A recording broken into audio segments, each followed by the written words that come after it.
Morning after rain. Ayan guys, good morning sa lahat. So, samahan nyo akong muli na pupunta sa aming bukirin, sa aming banana farm, mini banana farm. Gagala na naman ang reyna ng kasagingan, si Banana Q. Banana Queen pala.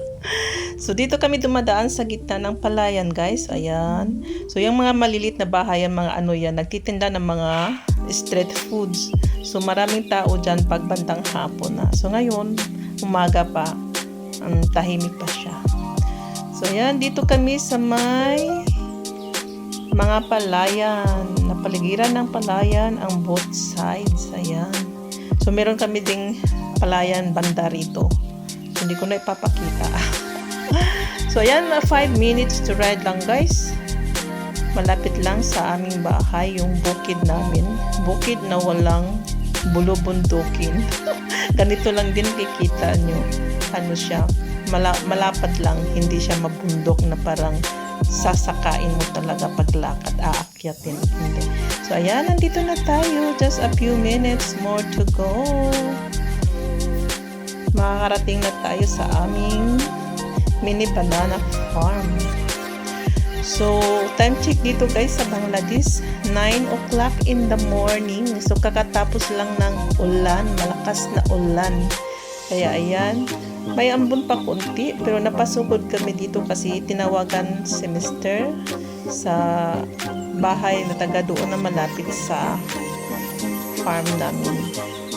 Na bad news daw, may nagnakaw ng aming saging. So, ayan, papasok na kami. So, dito guys sa village, makikita nyo, maraming sari-sari mga tanim ng mga tao dito, kahit ano-ano na lang. Mostly kasi mga gulay, mga prutas. So, ayan, may gulayan sila. Prutas, mga papaya. So, ang sisipag ng mga tao dito guys, kahit ano-ano na lang ang tatanim para may maaani at makakalibre. Siyempre, tipid-tipid na. So, ayan, nandito na nga kami sa aming love farm. Sumula dito sa malaking puno at banda doon sa may pinakasulok-sulok na may mga saging. Ganyan kalawak yung lupa namin dito, guys.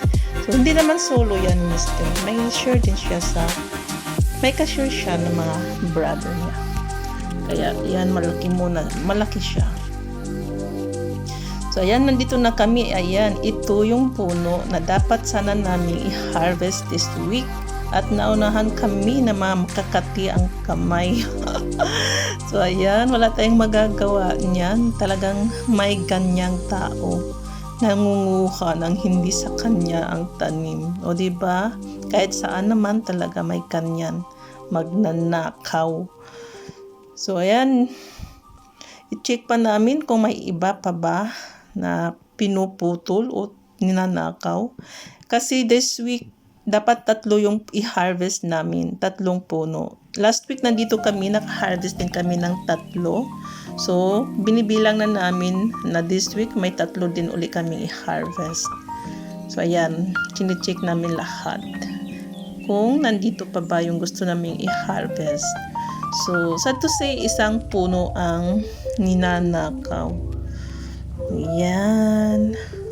So, dapat magtanim kayo. Uy, ay, hindi naman ka maririnig. So, ito naman guys ay natutumba. Natumba siya, yung puno. Pero hinayaan na lang namin, hindi namin tinanggal. Kasi lumalaki pa rin yung bunga niya guys, yung saging. At syempre, ayan, mag-selfie-selfie ang reyna ng kasagingan. Maglakad-lakad muna tayo dito kahit malamok. Malamok dito guys talaga. Ang daming lamok, lalo na ngayon tag-ulan. Ay sus, Ginoo. Talagang kahit saang party ng katawan mo sa mukha. Pag kagat-kagatin ka talaga ng mga lamok. Ayan, kagat-agad ako niya mga lamok. Malamok-lamok talaga. So, ayan guys. Masaya ang ating mga puno kasi maulan-ulan. So, ayan, magpakasawa kayo sa ulan kasi darating yung time na talagang walang kaulan-ulan. So, ito guys ay next week ulit yan. hindi namin puputulin yan. Next week pa yan, yung pinakamalaking puno. So, ayan si Mister. Tinitingnan yung natumba. At ayaw pa rin niyang tanggalin kasi lumalaki na nga yung bunga niya kahit natumba na. So, ayan, may na-harvest na kaming isa. At ito ay latundan, yung mahaba-haba. At meron pang isa. Ayan yun. Ito yung natumba guys. Lumalaki na talaga. Kaya hindi namin tinatanggal. Hinahayaan lang namin kung hanggang kailan siya tutubo. Yan, malaking buwig pa naman yan. So, ito namang makulit na pamangkin ni Mr. Gusto na niyang tanggalin yung bunga ng saging. Ayan. Ang laki-laki niyan, malaki pa sa kanya. So, bali ito, next week na naman namin i-harvest pagbalik namin. So, hoping hindi siya puputuli ng mga makakating. Hoping na hindi kami mauunahan. Talagang meron guys, tuwing pumupunta kami dito, may nagputol. So ito yung pangalawa namin na harvest, yung para siyang tundan, yung pinaka maiksi, yung maiksi lang siya. Magkaiba yan na variety na saging. So ayan, nakadalawang harvest lang tayo today. So, okay na yan. So, may runner kami dito. Buti na lang dinala namin. Kahit magkulit. Kung hindi, ay ako yung runner. Taga-takbo. Ayan. So, guys, dito maraming mga kasagingan. Kahit saan kalilingon, may mga saging. So, ayan na nga. Kami ay uuwi na, guys. Ayan. Ay, ito hindi sa amin. So, pauwi na kami sa aming village. So hoping you will enjoy watching. See you in my next video. Adios amigos.